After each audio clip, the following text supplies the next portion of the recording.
देशात 18व्या लोकसभेची निवडणूक विकासाच्या मुद्द्याबरोबरच बेरोजगारी, महागाई, आतंकवाद यासारख्या विविध मुद्द्यावर लढवली गेली। मात्र महाराष्ट्रातील अहमदनगर जिल्ह्यातील अहमदनगर दक्षिण लोकसभेची निवडणूक मात्र विकासाच्या मुद्द्याबरोबरच इंग्रजी भाषा बोलण्यावरून देशभर गाजली। नवनिर्वाचित खासदार निलेश लंके यांना इंग्रजी बोलता येत नाही, त्यामुळे अहमदनगर दक्षिणेमधील समस्या ते प्रभावीपणे संसदेत मांडू शकणार नाहीत, असा मुद्दा खासदार निलेश लंके यांच्या विरोधकांकडून प्रचारात आणला गेला। त्यामुळे इंग्रजी भाषा बोलण्याच्या मुद्द्यावरून मोठे घमासान पाहायला मिळाले। सोशल मीडियावर विनोदांचा पाऊसही झाला।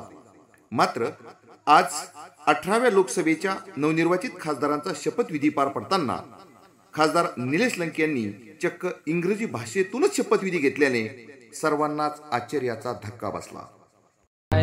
Nilesh Nyandev Lanke, having been elected a member of the House of the People, do swear in the name of God that I will bear true faith and allegiance to the Constitution of India, as by law established, that I will uphold the sovereignty and integrity of India, and that I will faithfully discharge the duty upon which I am about to enter. जय हिंद, जय महाराष्ट्र, रामकृष्ण हरी।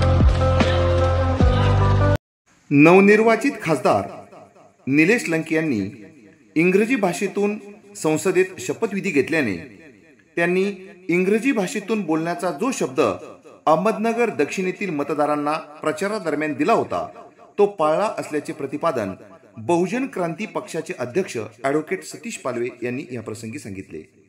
आता अहमदनगर दक्षिण लोकसभा मतदारसंघाचे नवनिर्वाचित खासदार लोकनेते निलेश लंके साहेब यांनी आज देशाच्या संसदेमध्ये इंग्रजीमधून शपथ घेतली आणि आज अनेकांचे फोन येत आहेत की निलेश लंके यांनी इंग्रजीतून शपथ का घेतली।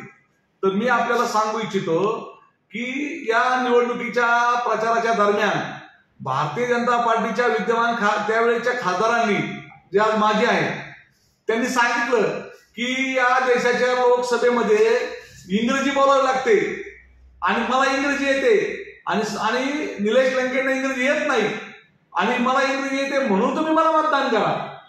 अत्यंत असा हास्यास्पद मुद्दा त्यांनी मांडला आणि खरं तर त्यांनी त्यावेळेस बोलायला पाहिजे होतं की मी हा विकास केला मतदारसंघामध्ये, मी हे विकासाची कामं केली, त्या विकासाच्या मुद्द्यावर त्यांनी मतदान मागायला हवं होतं। परंतु त्यांनी विकासाच्या मुद्द्यावर मतदान मागितलं नाही। त्यांनी मतदानामध्ये प्रचाराच्या वेळी मुद्दा केला की निलेश लंकेंना इंग्रजी येत नाही आणि त्यावेळेस हे लोकनेते निलेश लंके साहेबांनी त्यांना जाहीरपणे आव्हान दिलं की या मला आज जरी इंग्रजी येत नसेल परंतु या देशाच्या संसदेमध्ये ज्यावेळेस मी जाईल त्यावेळेस पहिल्यांदा मी इंग्रजीमधून भाषण करेल आणि हा नगर दक्षिणच्या जनतेला दिलेला शब्द आज लोकनेते निलेश लंके यांनी पाळलेला आहे। एवढंच मला या ठिकाणी सांगायचं आहे आणि आता भारतीय जनता पार्टीच्या माजी खासदारांनी निलेश लंकेंची इंग्रजीतले भाषण ऐकायची तयारी यापुढे ठेवावी अशी त्यांना माझी विनंती आहे। इंग्रजी भाषेतून बोलण्याच्या मुद्द्यावर संपूर्ण देशभरात गाजलेली अहमदनगर दक्षिणेतील लोकसभेची निवडणूक आता इंग्रजी भाषेतील शपथविधीनंतर विकासाच्या मुद्द्यावर प्रत्यक्षात कशी उतरते हेच पाहणं उत्सुकतेचं ठरणार आहे। जिंदगी न्यूज नेटवर्क, त्रिभुवनवाडी, पाथर्डी।